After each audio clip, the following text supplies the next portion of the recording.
Welcome, everybody, and thank you for joining me again. I am your host, Michelle, the Wealth Strategist, and today we are going to be talking about taxes and the impact.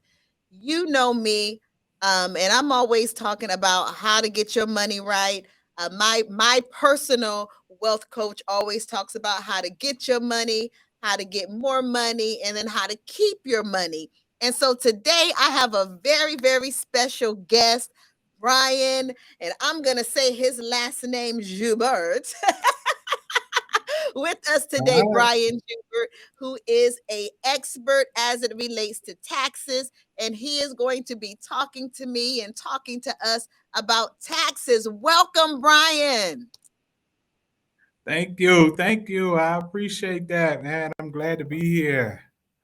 Yes, I'm Yeah. absolutely glad to have you. So, did I do it justice? Is it Joubert? Yeah, that adds that elegant part All to it. right. Yeah. Well, awesome, awesome. Well, thank you so much for joining me here today. And so, as I was saying, my personal wealth coach, who's Dr. Lynn Richardson, she is always talking to us about the importance of how to make money, how to make more money. But then once you make that money, how do you keep your money? And that is directly tied to taxes because we know it doesn't matter how much money we make, the government comes for us with our taxes. Mhm. And so just want to talk to you a little bit about, your perspective as it relates to taxes. And then more specifically, how do taxes impact individuals in high tax brackets? Wow. I think you be watching my presentations, man. Yeah. Yeah, you be watching my stuff because that's one of the things I always talk about is I don't care how much you make, how much you keep. And That's it. that's what I'm extremely impressed about. So to hear you talk about that and focusing on keeping your money is Yes. the most impressive thing. And then I do put in all my slides. It don't matter how much you make, it's how much you keep. And that's the goal. And all that's impacted by taxes. Mhm. And it's crazy because taxes is the one thing that we deal with on a daily basis. I say that's the one thing that you deal with on a daily basis that we pay no attention to. It's probably the biggest expense you have other than your kids that we pay no attention to. Mhm. And so we have to be able to be focused on minimizing our taxes because and I say this every time I speak. If you listen or follow rich and successful people, you will always hear tax savings, tax Mhm. strategies, tax free, no tax. That's their main focus. Because again, if somebody's taking 40 to 50% of your money or more, you can't win. So That's don't be on social media talking about hashtag winning. You ain't winning. If somebody, if you're doing 100% of the work and bringing home 50% of the money, that ain't winning. So you got to not a learn to win. minimize taxes, man, because it creates a whole new lifestyle when you do. Absolutely. And it's so interesting because like you said, it doesn't matter how much money you make. Uncle Sam, as we refer to the government, is gonna get his first. It's gonna take his Yeah. taxes off the top. So let's get into this. What are some strategies that people can leverage in order to lower their tax liability? But you know what? That's one of the biggest myths out there, and we've been conditioned to believe that Uncle Sam is going to get his off top. First Mm, of all, he's not my uncle. So, mm. and then basically, I know my uncles, so I'm staying away from All them. right. You know?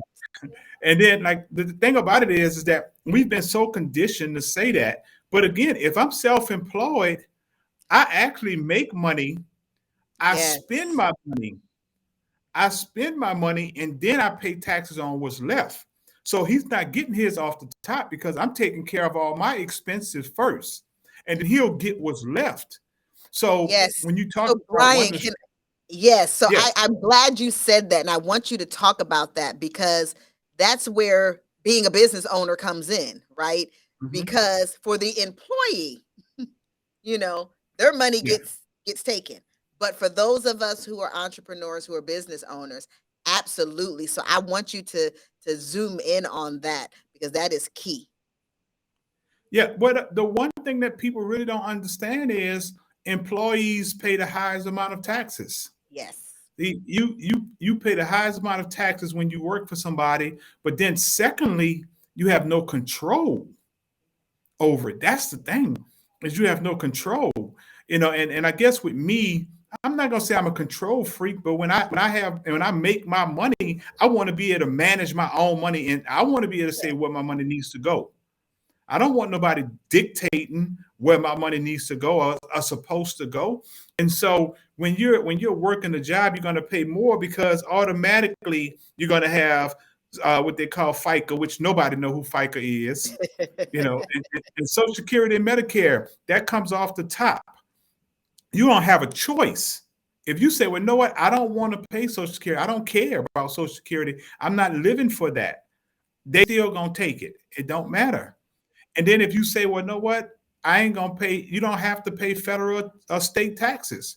But know what? On the back end, they're gonna get it, That's right. unless you in one of those states that don't have, when you talk about Washington and Texas and Tennessee, states that don't have state taxes. But again, federal taxes, they're gonna take that off top. And if you don't give it to me up front, I'm gonna get it on the back end. So That's I'm right. gonna get it. And so one of the strategies to minimize your taxes is have a side hustle with your job or go strictly entrepreneur, because you have things that you do every single day. And if you don't have a business, you ain't getting no benefit from it. When I talk about a cell phone, most people using their cell phone every day. Mhm. Most people have a home office, be bragging on their home office, got a home office, every day. You're driving every day. You're eating every day. Mhm. And if you don't have a business, you just doing it for, I guess, pleasure. But why not get Yes. pleasure and be able to keep more of my money? Yes. Oh my gosh, that this is so good because like for example, when me and my husband travel, we don't take vacations. We go on business Yeah. trips, you know? Yeah, Because exactly. yes, because we have a business and we run our lives like a business. We don't just go on Hmm. vacation. When we go out Yeah. of town, we conduct business and it's in legitimate business. I'm not trying to, evade taxes or do anything like that. But because we are business owners, we conduct business out of town and then that now becomes a tax write-off. So talk to us some about that because you're so spot on. Yeah. Well, the thing is that people got to really be intentional about saving money on taxes. Because see, a lot of times we just haphazardly do it, and we really not intentional about it. But when you're intentional, and that's what rich and successful people understand, that if something's taking more than half of my money, I need to be aware of it at all time. And so what happens is that you got to be intentional when you take these trips and say, well, know what? We going on this trip, but I'm a real estate investor. When I go Mhm. over there, let's set up something to look at some real estate property. Yes. Let's go to, maybe there's a networking function before we get there. Maybe let's talk to somebody, have lunch or dinner, Yes. at that point. And see, and understanding days and times in which you go, because if you go a day before your actual trip, but you go to a function, or you go look at some properties, or you go do something that's business related, then the extension of your whole trip becomes business now.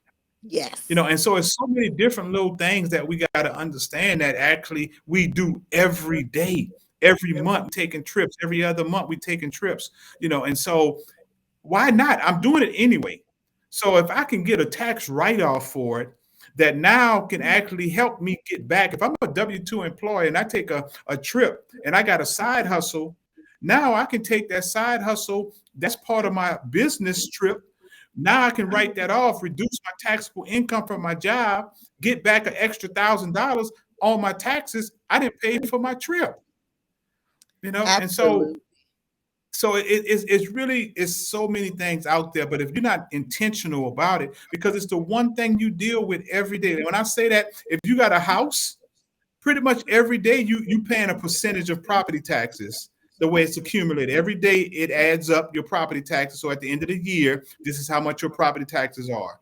If you have a car, when you buy gas, you know what's on that total amount when you say I paid 315 for gas. Part of that 315, you pay taxes in that. Mhm. When you basically go to the grocery store and you buy things, you pay taxes on that. So it's Yeah, something that you do. Yeah, and if you're a W-2 employee, you paying taxes on every penny you make. So it's something that you deal with every day on taxes, but it's the least talked about, the least focused thing, and that's the thing that's taking up the greater part of our money. it is. It really is. I mean, taxes takes away from wealth. Um, Yes. I used to be in corporate America full time. In fact, I actually resigned from my position this year on January the 3rd to do our business full time. Very And good. I made like really, really good money that most people probably, don't think that you make on a W-2 job. But when I think about how much I actually brought home after taxes, that was a whole different ball game. Now, for me, Yeah. again, the difference was because I did have a business in addition to being a W-2 employee, I had that ability to write off various aspects of my life because of how I conducted business, how I was intentional about, as you said, getting somewhere a day before. I am a licensed life insurance an annuities broker, setting up meetings with people, prospecting, just knowing how to conduct business in such a way where this is a business trip. This meeting, I'm going out to lunch with this prospect. This is a business meeting. That then becomes what? A tax write off. So this is Yes. really great conversation. And one of the things I always talk about is there's so much information out there that specifically our people, we're just not aware of it. So we go through life accepting Uncle Sam is taking my money Yeah. and not realizing that there's something I can do about this. Yeah, but that's the difference in the mentalities with us and other communities is that we think when we do all these different things or people tell us how to save money, we think we're doing something wrong. And in other communities, when they don't do this, there's something wrong. Mhm, And so their whole mentality is like, this is what I need to be doing. If I'm not doing this, then it's a problem. And we think totally opposite. So we stay away from it because things that you're not familiar with, you kind of back away from. And because we don't, and the thing is, the resources are out there. mhm. It's enough people out there now that have enough information, and like I say, I'm always on the live, I'm always doing classes, so it's really no excuse at this point, other than being reluctant, and I say it's not the information that's lacking, it's the ability for people to retrieve the information that's lacking. Because I know some people out here that do some seminars on financial stuff, taxes. The room should be sold out based on the amount of money they're telling you can save. And so I always tell people like they see me and they see my lifestyle. And one of the things I do is I travel. I travel a lot, and what I always said, I bought my freedom, and you buy your freedom through taxes. Because I tell everybody, I say one thing is I could guarantee you, I show you have freed up money in your taxes. So if you're a W-2 person and you're telling me that you can't get a life insurance policy, to eventually fuel your Um, future passed down as a legacy, or if you basically can't travel like you want, I tell you 90% of the time it's tied up in your taxes. mhm. And so what I did was if it's taking 40 to 50% of your money in taxes and I learned how to keep 90% of mine, then I'm gonna have 30 more percent to be able to put away for my future, be able to travel a lot more. So the money is there. We just have to learn how to play this game and keep more of our money. Yes, we have to learn how to play the game And you're absolutely right. The information is there. People need to show up so that they can become educated and get the information. And then they need Yeah, to get to a point where they implement the information that's that they've learned. I get a lot of, it's hard work doing all of that, Jay Michelle. It's hard work tracking mileage. It's hard work doing this. Well, it's hard being broke.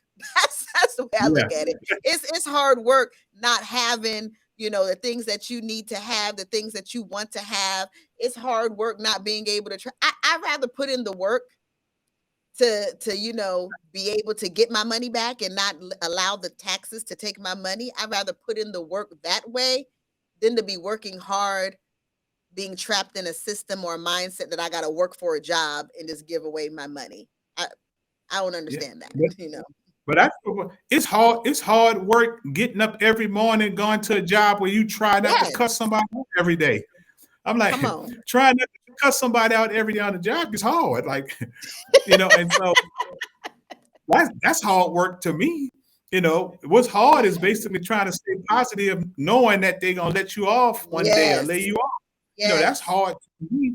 And so we gotta learn that we gotta play the game. And then the game is, again, rich and successful people don't always start businesses to to make a lot of money. Sometimes they do it to save a lot of money through taxes and learning how to leverage the things that they're doing already to reduce their taxable income. So this is why I tell people, I don't always tell people quit your job, but get a side hustle. Do something that you say you love, something that you're good at, and something that you're passionate about, and start it because it's a tax break that you're not getting. So if it allows me to keep, 15% more of my money a year, that's 15 more percent that I can invest in. That's things I can do to create my future. We always talking about legacy and generational wealth. But let me tell you something about legacy people don't realize what generational wealth is. We throwing that word around lightly, but generational wealth is that's my daughter's daughter, yes. you know, and having this same money that I created. That means even if they try to mess it up, they couldn't. Oh, You know, yes. that, Oh, that's yes. generational wealth. And you will not job your way. You will not job your way to generational wealth because you're too controlled. And so we'll definitely get into some when you talk about taxes and some strategies on how to leverage a lot of that. Then we'll get to that. Absolutely. So before we close out, because we're talking about taxes, we're talking about having a business, the importance of having a business to minimize your tax liability. Can you speak to the individuals, such as, like, on social media? I see a lot of paparazzi, the jewelry, the people who sell jewelry. In fact, I am wearing paparazzi right now. People who sell total life changes, different health products. Sometimes those individuals don't realize how impactful the work is that they're doing as it relates to having a business. Can you speak to that individual about the importance of them having the side hustle, the business, and how it can be beneficial to them from a tax perspective? Well, one of the things I always tell everybody if they're doing paparazzi, MLM, whatever it is, any type of industry you're in, is treat it like a business. Yes. Treat it like a business because eventually it may become your life support. And so you treat it, if you're going to do it right. Still, get an LLC. I hear people tell people don't get an LLC, don't get S corps until you get to such and such. And I have my whole strategy behind that, and I'm 26 years in this. So it ain't. I could tell you from experience, it ain't too much I haven't seen. It ain't too much I don't know. And this is why I tell people if you in the business, make sure you treat it like a business. And what I mean by that is keep up with your expenses. So when you're driving, when you basically have receipts, when you purchase stuff, keep all that stuff in order. Because Yes. again, if you have those side hustles and you have a W-2 job, you can actually reduce the amount of taxes you pay on your W-2 job. But see, not even just that. More importantly, you can live better throughout the year. See, because if I have something to offset not having enough taxes taken out, that means I can have more taxes come out throughout the year. So that Mhm. means each pay period I get more money home. So what that means now is I can live better throughout the year. And so I'm not struggling. I'm not doing paycheck to paycheck. And now at the end of the year, when I file my taxes, I'm not worried about owing money because I didn't pay enough in taxes because I have the business to help offset. And so that's why it's so impactful because even having those side hustles like that can allow you to live better throughout the year.